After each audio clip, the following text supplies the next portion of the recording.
வணக்கம் ரவினா. ஹாய், வணக்கம். எப்படி இருக்கீங்க? ரொம்ப நல்லா இருக்கேன். நீங்க எப்படி இருக்கீங்க? எல்லாரும் நல்லா இருக்காங்க. ஹாய் गाइस, எல்லாரும் எப்படி இருக்கீங்க? சூப்பர். ஸோ வீட்டை விட்டு வெளில வந்த பிறகு உங்களுக்கு ரெஸ்பான்ஸ் எப்படி இருக்கு? வீட்டை விட்டு வெளியே வந்ததுக்கு அப்புறம்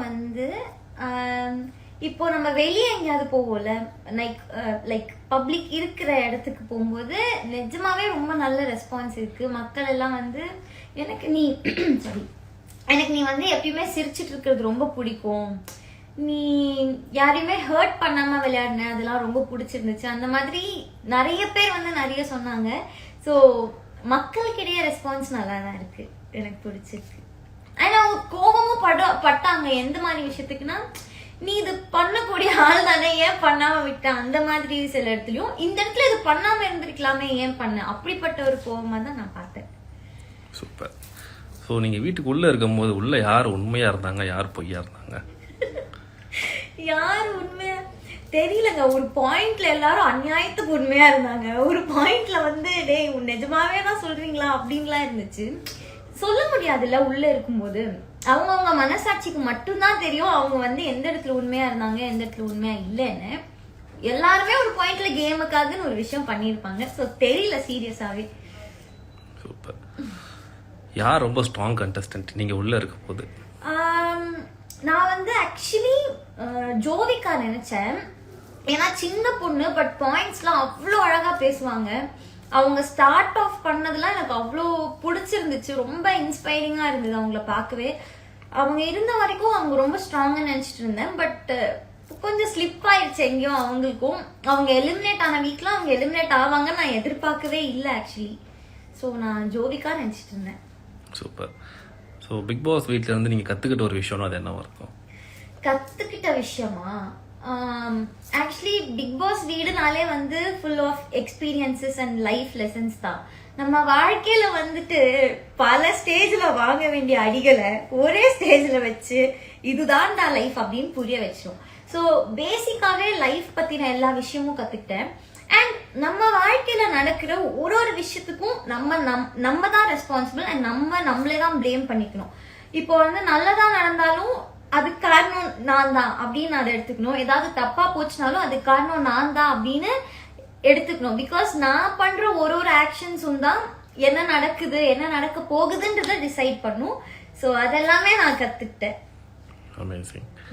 ஸோ உங்களுக்கு பிடிச்ச கண்டஸ்டன்ட், ஃபேவரட் கண்டஸ்டன்ட்?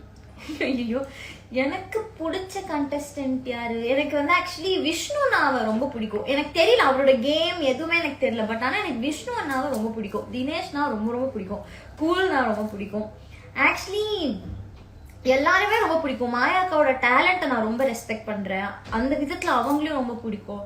பூர்ணிமா அக்கா யாருக்கிட்ட எப்படின்னு தெரியல, ஆனா என்கிட்ட ரொம்ப நல்லா இருந்தாங்க. ஸோ அந்த விதத்துல அவங்களையும் பிடிக்கும். ஜோவிகா பிடிக்கும், நிக்சன் பிடிக்கும், மணி பிடிக்கும். அண்ட் எல்லாரையுமே எனக்கு ஆக்சுவலி ரொம்ப பிடிக்கும். ஸோ 1-2 இடத்துல அவங்க மேல வர கோவம் தானே தவிர மற்றபடி எனக்கு எல்லாருமே ரொம்ப பிடிக்கும். இன்னொருத்தர் கேட்டிருக்காங்க, ஸோ கொக்கு கோமாளி 5ல வருவீங்களா? தெரியலையேங்க, எனக்கு ஆக்சுவலி இல்லைன்னு தான் நினைக்கிறேன். ஏன்னா பிகாஸ் சீசன் ஸ்டார்ட் ஆக போகுது இப்போ. ஸோ இல்லைன்னு தான் நினைக்கிறேன். பிகாஸ் நான் ஜோடி வேற பண்ணிட்டு இருக்கேன் இல்லையா, ஸோ போக முடியாதுன்னு தான் நினைக்கிறேன். என்னை கூப்பிடவும் இல்லை, அதான் உண்மை. பிக் பாஸ் வீட்டில் இருந்து நீங்கள் மிஸ் பண்ணுற ஒரு விஷயம்னா அது என்னவா இருக்கும்?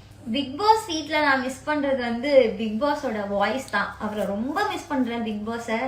அண்ட் நம்ம ஏதாவது லோவாக இருந்தோம்னா அவர் சும்மா நம்ம பேரை ரவினா கன்ஃபெஷன் ரூம் வாங்க, இல்லை வாங்க நம்ம பேசுவோம் அப்படிலாம் சொல்லிட்டா செம்ம ஜாலியாக இருக்கும். ஸோ அது ரொம்ப மிஸ் பண்ணுறேன். அண்ட் பிக் பாஸ் வீட்டில் அந்த டாஸ்க் படிக்கிறது ரொம்ப மிஸ் பண்ணுறேன் நான். எனக்கு டாஸ்க் படிக்கிறது ரொம்ப பிடிக்கும். ஸோ அதெல்லாம் மிஸ் பண்ணுறேன். உங்கள் எலிமினேஷனை பற்றி நீங்கள் என்ன நினைக்கிறீங்க?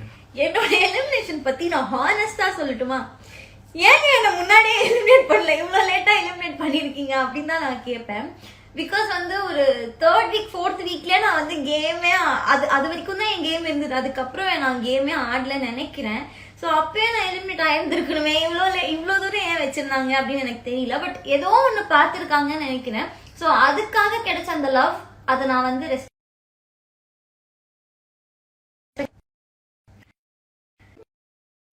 ஸோ பிக் பாஸ் 7ல் ஆனஸ்ட்டாக விளையாடினாங்கன்னா அது எந்த பிளேயராக இருக்கும்?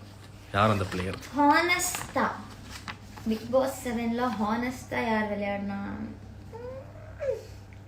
நான் முன்னாடியே சொன்ன மாதிரி எல்லாருமே கேமுக்காகன்னு ஏதோ ஒரு இடத்துல ஏதோ ஒன்று பண்ணிடுறாங்க. ஸோ எனக்கு சீரியஸாக தெரியல. அதான் அவங்கவுங்க மனசாட்சிக்கு தான் தெரியும் அவங்க எவ்வளோ ஹானஸ்டாக இருந்தாங்கன்ட்டு. எனக்கே ஆக்சுவலி தெரியல நான் எவ்வளோ ஹானஸ்டாக எந்தெந்த இடத்துல எப்படி ரியாக்ட் பண்ணேன்னு. அந்த வீட்டுக்குள்ளே இருக்கும்போது இந்த இடத்துல இந்த கேமுக்காக இது இப்படி பண்ணணுமோ அப்படின்ற டவுட்டு எல்லாருக்குமே இருந்திருக்கும். எல்லாருமே 1-2 இடத்துல அப்படி பண்ணியிருப்பாங்க. ஸோ அப்படி பார்க்கும்போது ரொம்ப ஹானஸ்டா இருந்தது. விக்ரம் நான் மேபி நினைக்கிறேன், பிகாஸ் அவர் கேமுக்காக எதுவும் பண்ணாரான்னு தெரியல. விக்ரம், அக்ஷயா, ஏன்னா அக்ஷயா விக்ரம் அவங்கெல்லாம் வந்து கேமுக்காக எதுவும் பண்ணல அப்படின்றது மாதிரி நான் நினைக்கிறேன். அவங்கெல்லாம் ஹானஸ்டா இருந்தாங்களோ அப்படின்னு தோணுது. எனக்கு தெரியல, பிகாஸ் நான் எபிசோட்ஸும் பார்க்கல. நான் பார்த்த வரைக்கும் அப்படி தோணுது, எனக்கு தெரியல. உங்களோட ஃபேவரட் மூமெண்ட்னா அது என்ன இருக்கும்? என்னோட ஃபேவரட் மூமெண்ட் வந்து பிக் பாஸ் ஒரு தடவை ரவீனா செல்லம் கன்ஃபெஷன் ரூமாங்க அப்படின்னு கூப்பிட்டாரு. அது வந்து என்னால் மறக்கவே முடியாது. ஸோ அன்னைக்கு அப்படியே துள்ளி குதிச்சுட்டு இருந்தேன். ஸோ அந்த மூமெண்ட் வந்து என்னோட ரொம்ப ரொம்ப ரொம்ப பிடிச்ச ஒரு மூமெண்ட். அண்ட் அடிக்கடி பிக் பாஸ் வந்து கார்டன் ஏரியாவில் நைட் டின்னர் அரேஞ்ச் பண்ணுவார். ஸோ அதெல்லாம் வந்து ரொம்ப பிடிக்கும். ஸோ அந்த மூமெண்ட்ஸ்லாம் ரொம்ப பிடிக்கும். சூப்பர். உங்களோட அடுத்த பிளான்? என்னோட அடுத்த பிளான் இப்ப ஆக்சுவலி ஜோடி போயிட்டு இருக்கு. ஜோடி முடிச்சதுக்கு அப்புறம் தான் அடுத்து என்னன்னு தெரியும். இப்ப வரைக்கும் ஜோடி தான். சூப்பர். ஸோ கமெண்ட்ல ஒரே லவ் எமோஜி உங்களுக்கு தட்டிங்கனே இருக்காங்க. நம்ப முடியலையே, லவ் எல்லாம் தட்டுறீங்க, ஏதோ அசிங்கமா கேட்பீங்கன்னு நினைச்சேன். மக்களுக்கு என்ன சொல்ல விரும்புறீங்க? மக்களுக்கு வந்து ஆக்சுவலி ரொம்ப ரொம்ப ரொம்ப நன்றி. நான் எதிர்பார்க்கவே இல்லை சீரியஸா. நான் வந்து 91 டேஸ்லாம் உள்ள இருப்பேன்னு. உங்க சப்போர்ட் இல்லாம அதெல்லாம் நடந்திருக்காது. அண்ட் இப்பவும் வெளியே என்ன பார்க்கும்போது உங்க வீட்டு ஒரு பொண்ணாதான் என்ன ட்ரீட் பண்றீங்க. நீங்க படுற கோவத்தையும் நான் அப்படிதான் பாக்குறேன். அந்த உரிமையில இருக்கிற கோவமா தான் நான் பாக்குறேன். இது பண்ணிருக்கலாம், இது பண்ணாம இருந்திருக்கலாம் அப்படின்ற மாதிரி நீங்க என் மேல கோச்சுக்கிறீங்கன்றதான் பாக்குறேன். அதெல்லாம் தாண்டி நீங்க கொடுக்குற அன்பு எனக்கு வந்து, நீங்க மெசேஜ் பண்ணுவீங்க இன்ஸ்டாகிராம்ல கூட, நீங்க வந்து செம ஸ்ட்ராங்கா இருக்கணும், நீங்க எப்பயுமே ஹாப்பியா இருக்கணும்னு.